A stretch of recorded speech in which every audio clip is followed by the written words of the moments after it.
अल्लाह ताला का एक ऐसा लाडला इंसान जो आम सा ऊंट चुराने वाला चरवाहा था, लेकिन अगर वो किसी बात पर कसम खा लेता तो अल्लाह ताला उसकी खातिर पूरी कायनात का निजाम बदल सकता था। और आप सल्लल्लाहु अलैहि वसल्लम ने हजरत अली रजी अल्लाह अन्हु और हजरत उमर रजी अल्लाह अन्हु को उसके बारे में एक ऐसी हकीकत बताई जिसने उनकी जिंदगी और आखिरत का पांसा पलट कर रख दिया।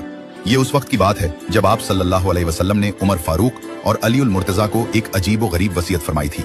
आप सल्लल्लाहु अलैहि वसल्लम ने फरमाया था कि यमन से उवैस बिन आमिर नामी एक शख्स आएगा जिसकी पहचान ये होगी कि वो दरमियाने कद का होगा और उसके जिस्म पर एक सफेद दाग होगा जो उसकी अपनी दुआ से मिट चुका होगा, सिवाय एक सिक्के के बराबर जगह के जो निशानी के तौर पर बाकी रह गई होगी।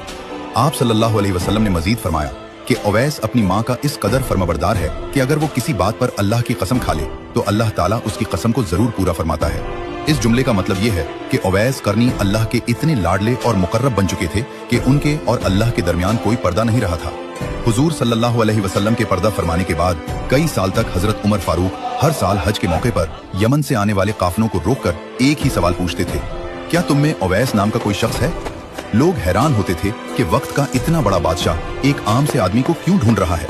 बिल आखिर एक साल यमन के काफिले में एक बूढ़ा शख्स मिला। हजरत उमर रजी अल्लाह अन्हु ने उससे पूछा तो उसने कहा, हाँ, मेरे भतीजे का नाम उवैस है, लेकिन वो तो बहुत ही सीधा सादा और गरीब सा बंदा है। वो तो पीछे मैदान में ऊंट चरा रहा है, आप उसका क्यों पूछ रहे हैं? हजरत उमर और हजरत अली फौरन उस जगह पहुंचे जहां वो शख्स मौजूद था। वहां उन्होंने देखा कि एक दबला पतला दरमियाने कद का इंसान नमाज पढ़ रहा है और उसके करीब ही ऊंट चर रहे हैं। जब वो शख्स नमाज से फारिग हुआ तो हजरत उमर रजी अल्लाह अन्हु ने आगे बढ़कर सलाम किया और पूछा, भाई तुम्हारा नाम क्या है? उस शख्स ने बहुत आजिज़ी से जवाब दिया, मेरा नाम उवैस है। हजरत उमर ने उनका हाथ पकड़कर देखा तो उनकी कलाई पर वो सफेद निशान मौजूद था जिसका जिक्र हुजूर सल्लल्लाहु अलैहि वसल्लम ने बरसों पहले किया था। हजरत उमर रजी अल्लाह अन्हु की आंखों में आंसू आ गए।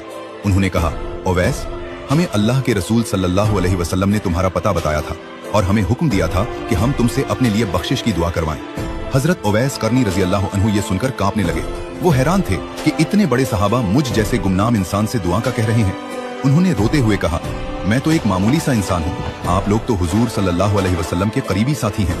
मगर जब उन्हें बताया गया कि ये खुद नबी करीम सल्लल्लाहु अलैहि वसल्लम की वसीयत है तो उन्होंने हाथ उठाकर उन दोनों अजीम हस्तियों के लिए और पूरी उम्मत के लिए दुआ की।